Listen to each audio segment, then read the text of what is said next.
C'est un peu comme Astérix, je tombais dedans quand j'étais petit. Mon père était patron pêcheur, mes deux grands-pères étaient pêcheurs également. Par contre, mon père, il m'a dit surtout ne fais pas pêcheur. Chose que j'ai pas respectée et puis il me voilà pêcheur. Et j'ai en plus une fille qui fait la pêche avec moi. C'est pas un métier, c'est une passion. C'est jamais la même chose. Tous les jours, on vit quelque chose de différent. J'ai actuellement 2 bateaux et une plate pour faire 3 activités. Le Cassiopée, qui fait uniquement que la drague à la coquille Saint-Jacques, pendant 6 mois. J'ai le Sirius aussi. Actuellement, il ne fait plus que la pêche à la civelle. Et le Cassio, qui fait la pêche à l'anguille et la pêche à la crevette d'hiver dans le golfe. Donc, à un certain moment dans l'année, j'ai un bateau à Port-Aliguin, un bateau à Port-Anna et un bateau à Camoël. Tout ça, c'est quand même pour gagner du temps. Avant, on faisait la même chose, mais avec qu'un seul bateau.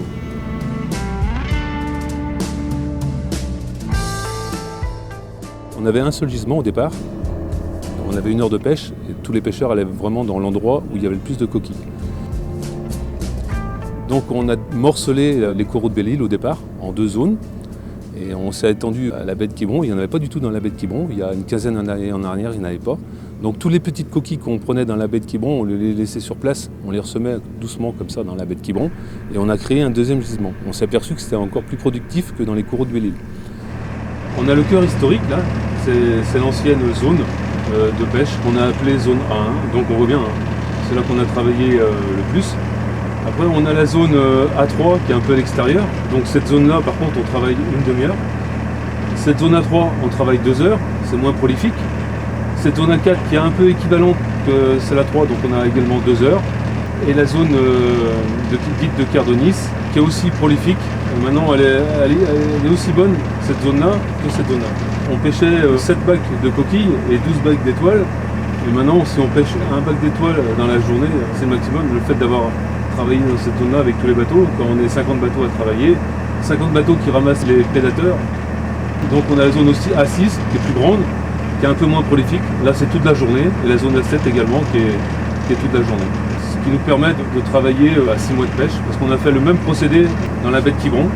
Donc on a le cœur historique, on va dire, qui est la Ténius. Et on voit bien, c'est là qu'il y avait le plus. Et par contre on a ouvert des zones qui étaient un peu moins prolifiques.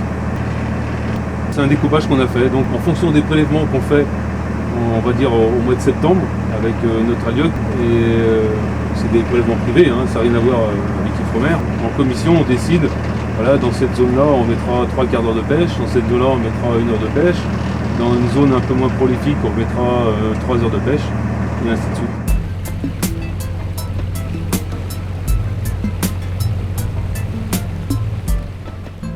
C'est qu'on a acheté de la coquille Saint-Jacques. C'est financé par les licences. Donc on a commencé une licence qui était à 500 €, 700 €, mais on pouvait faire un programme d'ensemencement tous les 3-4 ans, parce qu'il fallait une certaine quantité. Là maintenant, la licence coûte 2800 €. Donc on sème 1,2 million, 1,4 million de coquilles Saint-Jacques. Ça commence à représenter.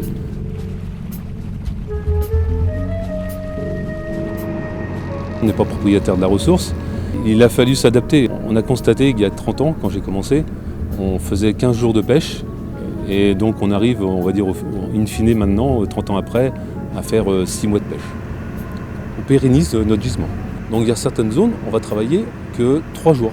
3 jours de 3 heures. Et on s'en va. Donc le principe est qu'on fait encore 300 kg le 3e jour. Si on revient l'année prochaine, on a de grandes chances de retrouver 300 kg. Et ainsi de suite. Le but c'est ne pas spécialement bien pêcher, mais surtout bien vendre.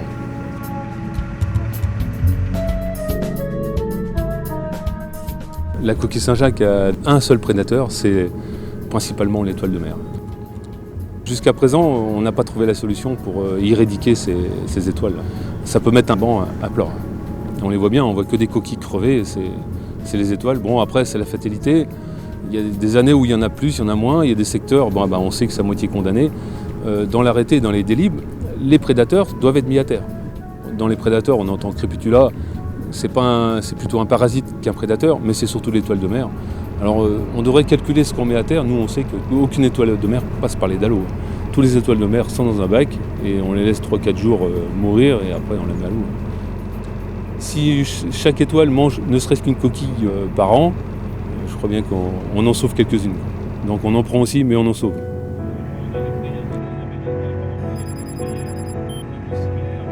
Je vais vous donner une image.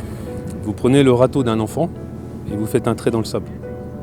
Quand la mer passe, ou 2 fois, il n'y a plus rien. Et pour moi, dans le fond, peut-être que ça traîne un peu les fonds, mais on voit les zones où on travaille. Alors c'est peut-être une réflexion de pêcheurs. Les scientifiques ou les écologistes ont peut-être une autre vision. Mais nous, là où on travaille, c'est là qu'il y a du poisson. Justement, dans les coraux de Belle-Île, les seuls endroits où on pêchait vraiment de la coquille Saint-Jacques, c'était dans le travail des chalutiers. Tous les prédateurs, les étoiles sont partis. Et après, moi je ne suis pas scientifique, mais pour moi, non. Les scientifiques, je les vois dans différentes instances.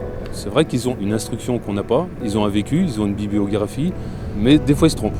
Nous, on va dire, on a notre expérience du terrain. Bon, des fois, on va dans le même sens. On voit bien ce qui est bien et pas bien pour la pêcherie, et surtout pour le gisement. Il faut que ça soit pérenne, il faut que ça dure dans le temps.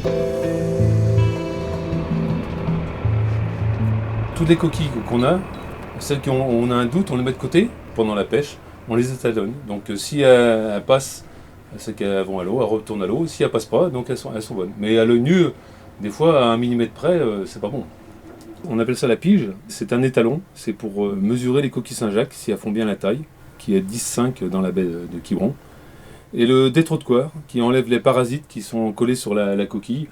Bon, ça change rien, mais elle a un bel aspect en enlevant ces crépitudes. On part pas le matin sans nos outils, hein. On prend le casse-croûte et on prend les outils. Autrement, sans ça, c'est pas la peine. La relève est assurée, j'aurais jamais cru que ma fille aurait fait pêcheur. J'ai dit écoute, viens à bord, tu verras si ça t'intéresse. Et puis là, ça fait 3 ans, 3 ans qu'elle est pêcheur avec moi. C'est notre métier, quoi, notre passion. Mon père m'a toujours dit, la mer nourrira toujours son homme.